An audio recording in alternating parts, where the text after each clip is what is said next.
పవిత్ర రంజాన్ మాసంలో ఉపవాసం ఉన్నటువంటి చాగమర్రిలో ఇమాం హుస్సేన్ అనేటువంటి వ్యక్తి పైన వైసీపీ గుండాలు దాడి చేసి గొడ్డలతో అతి కిరాతకంగా నరుకుతున్నటువంటి నేపథ్యంలో అల్లా అల్లా అని అరిసినా కూడా కరుణించకుండా అత్యంత దారుణంగా వైసీపీ గుండాలు అతన్ని హత్య చేశారు. దీనిని ఈ రాష్ట్రంలో ఉన్నటువంటి ముస్లిం సమాజం మొత్తం కూడా ఇది తీవ్రంగా ఖండిస్తూ ఉన్నది, వ్యతిరేకిస్తున్నది. ఈ అరాచకాలకు అడ్డుకట్ట వేయవలసినటువంటి అవసరం ఉన్నది. నిన్న గిద్దలూరులో ఒక గిరిజన బిడ్డ, ఒక ఎస్టీ మునేయుపై ఇదే రకమైనటువంటి పద్ధతుల్లో గొడ్డళ్లతో నరికి వైసీపీ గుండాలు హత్య చేసినటువంటి నేపథ్యం. సొంత బాబాయిని అతి కిరాతకంగా సుపారీ ఇచ్చి గొడ్డళ్లతోటి నరికి చంపినటువంటి నేపథ్యం. జగన్మోహన్ రెడ్డి చెప్పాడు మా బాబాయిని గొడ్డలతో కిరాతకంగా నరికి చంపారని. దానికి దస్తగిరి అప్రూవర్గా మారి ఇది ఏదైతే వైఎస్ అవినాష్ రెడ్డి మాకు సుపారీ ఇచ్చాడని వాంగ్మూలం ఇచ్చినటువంటి నేపథ్యంలో మేము ఎలక్షన్ కమిషన్ వాడు మనవి చేస్తూ ఉన్నాం.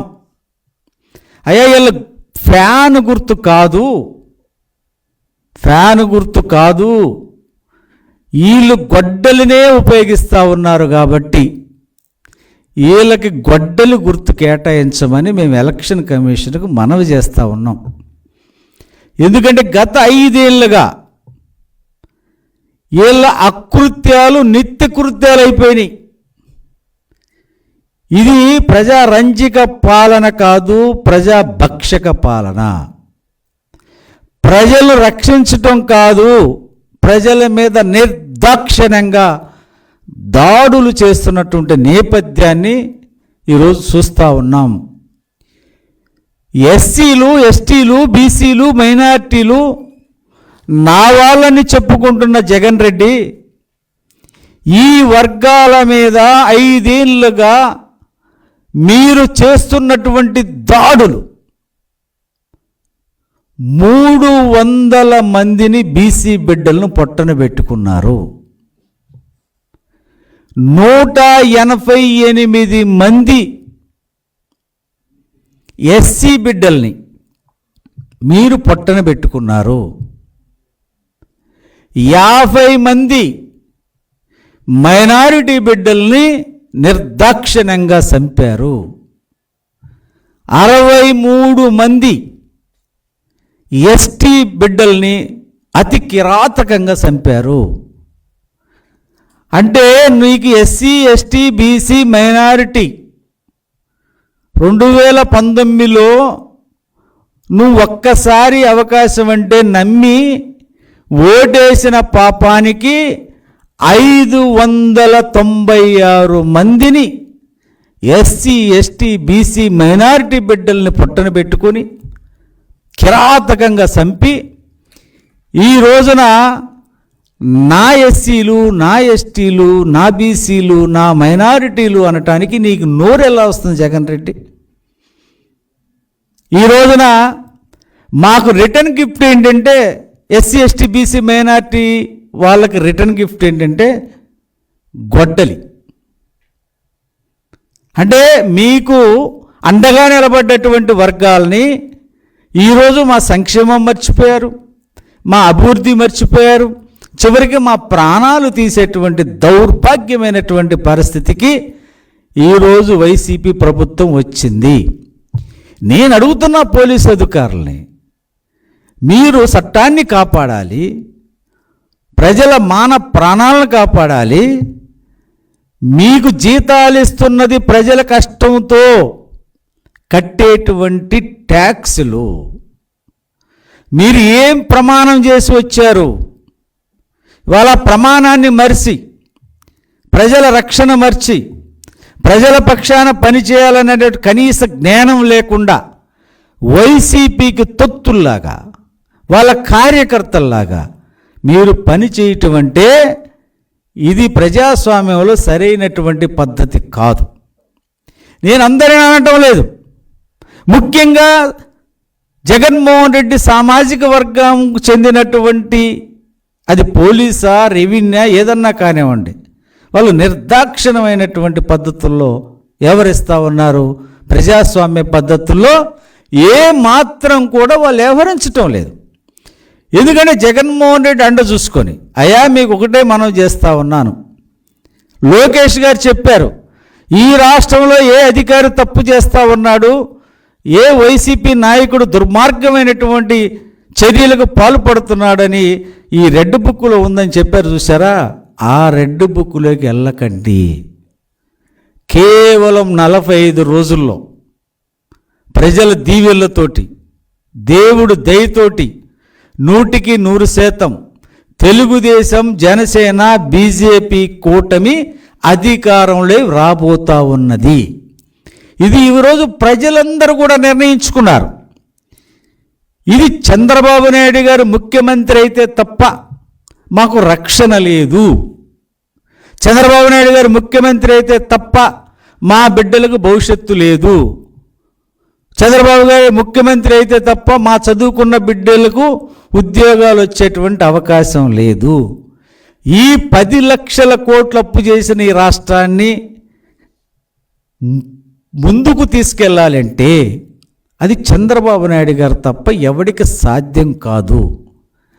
ఈ రాష్ట్రం చంద్రబాబు నాయుడు గారు ముఖ్యమంత్రిగా ఉన్నప్పుడు ఈ దేశంలో 29 రాష్ట్రాలు ఉంటే 5-6 స్థానంలో ఉండేటువంటి నేపథ్యంలో ఈరోజు ఏ స్థానంలో ఉంది? ఏ స్థానంలో ముందుందంటే అరాచకాల్లో ముందుంది, హత్యల్లో ముందుంది, దౌర్జన్యాల్లో ముందుంది, దోపిడులో ముందుంది. నిర్దాక్షిణ్యంగా వాళ్ళకు ఎదురు మాట్లాడినటువంటి వ్యక్తుల్ని చంపటంలో ముందుంది. దాచేపల్లిలో ఒక ముస్లిం సోదరుడి మీద గొడ్డళ్లతో దాడి చేస్తూ ఉంటే ఆయన అల్లా అల్లా అని అరుస్తున్నా కూడా నిర్దాక్షిణ్యంగా చంపటం అనేది, ఇది ప్రజలు చూస్తూ ఊరుకుంటున్నారు అనేటువంటి అభిప్రాయంలో జగన్ రెడ్డి ఉన్నాడు. కానీ చూస్తున్నారు. రేపు జరిగేటువంటి కేవలం 45 రోజుల్లో జరిగేటువంటి సార్వత్రిక ఎన్నికల్లో మాత్రం నువ్వు వై నాట్ 175 అంటున్నావు కదా, నీకొచ్చే రిజల్ట్ చూసి నువ్వు మూర్ఛ వచ్చేస్తా. నీకు ప్రజలు ఏకపక్షంగా ఉన్నారు. ఈ రోజున ఏ వర్గం సంతోషంగా లేదు.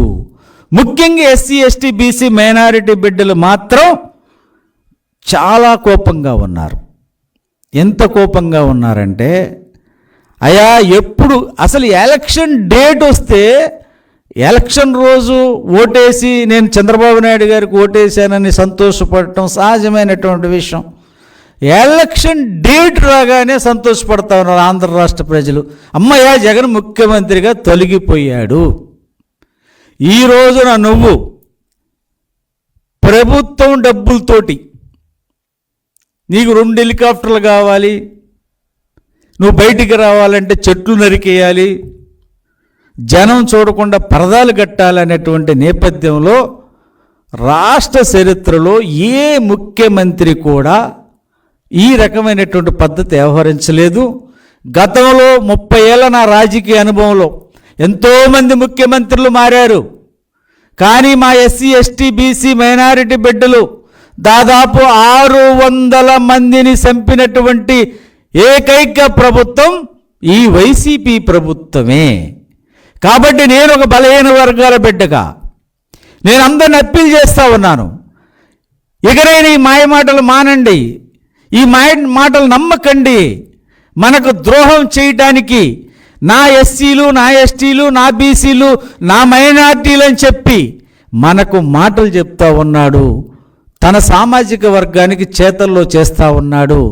మనకు ఆయన ఇచ్చే గిఫ్ట్ ఏంటంటే గొడ్డలి, దాడులు, దౌర్జన్యాలు, మానభంగాలు, హత్యలు, ఈ రకమైనటువంటి పద్ధతుల్లో నేను అడుగుతా ఉన్నాను జగన్ రెడ్డి, ఈరోజు మా ఎస్సీ కార్పొరేషన్ నుంచి కానీ, మా బీసీ కార్పొరేషన్ నుంచి కానీ, మా మైనారిటీ కార్పొరేషన్ నుంచి కానీ, మా ఎస్టీ కార్పొరేషన్ నుంచి కానీ, మా బలహీన వర్గాల అణగారిన బిడ్డల ఆర్థిక చేయూత కోసం పెట్టినటువంటి కార్పొరేషన్ నిర్వీర్యం చేశావు. నువ్వు నిర్వీర్యం చేశావు. మా బిడ్డలు సొంతంగా బ్రతకటానికి లేదు, మా కాళ్ళ మీద మేము బ్రతకటానికి లేదు. ఈ రకమైన దుర్మార్గ పాలన చేస్తూ నువ్వు నా ఎస్సీలు, నా ఎస్టీలు, నా ఎస్సీలు, మైనారిటీలు అనేటువంటి పదాన్ని మానుకో. నువ్వు చెప్పినా మేము నమ్మేటువంటి పరిస్థితులు లేరు. రేపు ఖచ్చితంగా అన్ని వర్గాలు, వ్యాపార వర్గాలు బాధగా ఉన్నాయి, ఉద్యోగస్తులు బాధగా ఉన్నారు, రైతులు బాధలో ఉన్నారు, రైతు కూలీలు బాధలో ఉన్నారు, ఈ రోజున చదువుకున్నటువంటి బిడ్డలు బాధగా ఉన్నారు. మన బిడ్డలు మనలాగా జీవితాలు ఉండకూడదని కష్టపడి చదివించుకున్నటువంటి బిడ్డలు ఈరోజు ఉద్యోగ అవకాశాలు లేక వాళ్ళు ఆగమైపోతుంటే వాళ్ళని చూడలేక బాధపడతా ఉన్నారు. ఈ రోజున నువ్వు దారుణమైనటువంటి చీపు లిక్కరు 25 రూపాయలు కొని 250 రూపాయలు అమ్ముతా ఉన్నావు.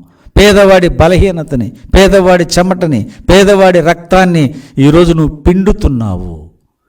ఇది ప్రజలు అమాయకులు కాదు, ఆంధ్ర రాష్ట్ర ప్రజలు చైతన్యవంతులు. నీకు ఖచ్చితంగా గుణపాఠం చెబుతారు. ఈ రోజున ఈ ఏదైతే అట్టడుగు వర్గాలు, అణగారిన వర్గాలు ఉన్నారో ఇవాళ చదువుకున్న వాళ్ళు చైతన్యవంతమైనటువంటి ఆలోచనతో ఉన్నారు. కాబట్టి ఇకనైనా అధికారులు కూడా మీరు ఇకనైనా తెలుసుకొని పనిచేయండి. ఈ రోజున కొంతమంది అనుకుంటున్నారు మేము తప్పులు చేసినా తప్పించుకోవచ్చు అని. మీరు పుట్టలో ఉన్న బయటికి తీసుకొచ్చి మీరు చేసిన తప్పుల మీద విచారణ చేసి మీకు తగిన శిక్ష, తగిన మూల్యం తప్పదు. ఇకనైనా వైసీపీ నాయకులు, కార్యకర్తలు మీరు కూడా ఒళ్ళు దగ్గర పెట్టుకోండి. మీరేదో జగన్మోహన్ రెడ్డి ముసుగులోనో, జగన్మోహన్ రెడ్డి మాయలేనో మళ్ళా మేమేదో వస్తామని పకటి కళ్ళలు కనకండి. మీరు ఈ రాష్ట్రంలో ఉండేవాళ్ళు, ఈ రోజున మీ రాష్ట్రంతో సంబంధం ఉన్నవాళ్ళు, ఇవాళ పెద్దవాళ్ళు ఏ రాష్ట్రానికి పోతారో, ఏ దేశానికి పోతారో కూడా తెలియనటువంటి నేపథ్యంలో అధికారులు కూడా మీ పరిధి దాటకండి. ఎలక్షన్ కమిషన్కి ఒకటే మనం చేస్తూ ఉన్నాం, ఈ 13 జిల్లాల్లో ఉన్నటువంటి ఎవరైతే అక్రమాలకు పాల్పడుతున్నారో, ఎవరైతే ఏకపక్షంగా వైసీపీకి పనిచేస్తూ ఉన్నారో వారిని తొలగించాలని ఎలక్షన్ కమిషన్ మేము కోరుతా ఉన్నాం. ఈ పోలీస్ శాఖలో ప్రక్షాళన చేయాలి. మీరు 3 రోజుల్లో బెంగాల్లో 3 డీజీపీలను మార్చారు. ఈ ఆంధ్రప్రదేశ్లో కొంతమంది ఎస్పీలు, కొంతమంది ఆ పైన ఉన్నటువంటి అధికారులు ఏకపక్షంగా పోతూ ఉన్నారు. దీన్ని ఎలక్షన్ కమిషన్ డేగ కన్నుతో పరిశీలించవలసినటువంటి అవసరం ఉన్నది. వారి మీద చర్యలు తీసుకుంటే తప్ప ఈ ఆంధ్ర రాష్ట్రంలో ప్రశాంతమైనటువంటి వాతావరణంలో ఎలక్షన్లు జరగాలి. ఏదో అలజడి సృష్టించి, ఏదో మభ్యపెట్టి, మాయ చేసి ఎలక్షన్లో మేమేదో నెగ్గాలనేటువంటి కలలు కంటున్న వైసీపీ వాళ్ళు మీరు ఎన్ని రకాల ప్రయత్నాలు చేసినా ప్రజలు ఏకపక్షంగా అన్ని వర్గాలు, ఉన్నతమైన వర్గాలు కాదు, పేద వర్గాలు కాదు, మధ్యతరగతి వర్గాలు కాదు, అందరి ఆలోచన ఒకటే, ఈ రాష్ట్రాన్ని బాగు చేసుకోవాలి. ఈ రాష్ట్రం పాడైపోయింది. ఈ రాష్ట్రం బాగుండాలంటే చంద్రబాబు నాయుడు గారు కావాలి, పవన్ కళ్యాణ్ గారు, నరేంద్ర మోదీ గారు. ఈ రోజున ఈ 3 కలయికతోటి ఈ ఆంధ్ర రాష్ట్రం ఈరోజు బీజేపీతో కూడా ఇవాళ పొత్తు పెట్టుకుంటానికి ప్రధానమైనటువంటి కారణం కేంద్రంలో రేపు మనకు రావాల్సినటువంటి నిధులు కావాలి. ఈ రాష్ట్ర ప్రయోజనాలను కాపాడటం కోసం ఈరోజు ఎన్డీఏలో చేరటం జరిగింది. ఇవాళ జగన్మోహన్ రెడ్డి 5 ఏళ్ళుగా మీరు బీజేపీకి అండగానే ఉన్నారు. మేమేదన్నా ఉంటే డైరెక్ట్గా ఉంటాం, నో ఇండైరెక్ట్. మేమేదైనా మద్దతు ఇస్తే ప్రజలకు చెప్పి మద్దతు ఇస్తాం. మీలాగా లోపాయకారికంగా మీ ప్రయోజనాల కోసం, మీ కేసుల కోసం రాష్ట్ర ప్రయోజనాలను తెలుగుదేశం పార్టీ తాకట్టు పెట్టదు. ఇవాళ రాష్ట్ర ప్రయోజనాల్ని, మా బడుగు బలహీన వర్గాల ప్రయోజనాల్ని ఇవాళ నీ స్వార్థం కోసం, నీ కేసుల కోసం నువ్వేం చేసావనేది ప్రజలు గమనిస్తూ ఉన్నారు. ముస్లిం సమాజం కానీ, క్రైస్తవ సమాజం కానీ, హిందూ సమాజం కానీ నువ్వేం అక్రమాలు చేస్తున్నావో, నువ్వేం అన్యాయాలు చేస్తూ ఉన్నావో, ఏదైతే బాబాసాహెబ్ అంబేద్కర్ గారి రాజ్యాంగం మీద ప్రమాణం చేసి బాబాసాహెబ్ అంబేద్కర్ గారి రాజ్యాంగాన్ని తుంగలో తొక్కి ఇవాళ నీ సొంత రాజ్యాంగాన్ని నువ్వు అమలు చేస్తూ ఉన్నావు. ఒక నిరంకుశవాదిగా, ఒక నియంతృత్వవాదిగా నువ్వు పాలన చేస్తున్నావు. ఈ రోజున ప్రజలు ఇసికిపోయారు. ఎప్పుడెప్పుడు పోలింగ్ బూత్లోకి వెళ్ళాలని ప్రజలు ఎదురు చూస్తూ ఉన్నారు. నీకు తగిన గుణపాఠం చెప్పి నిన్ను ఇంటికి సాగనంపటానికి ఆంధ్ర రాష్ట్రంలో అన్ని వర్గాల ప్రజలు సిద్ధంగా ఉన్నారు.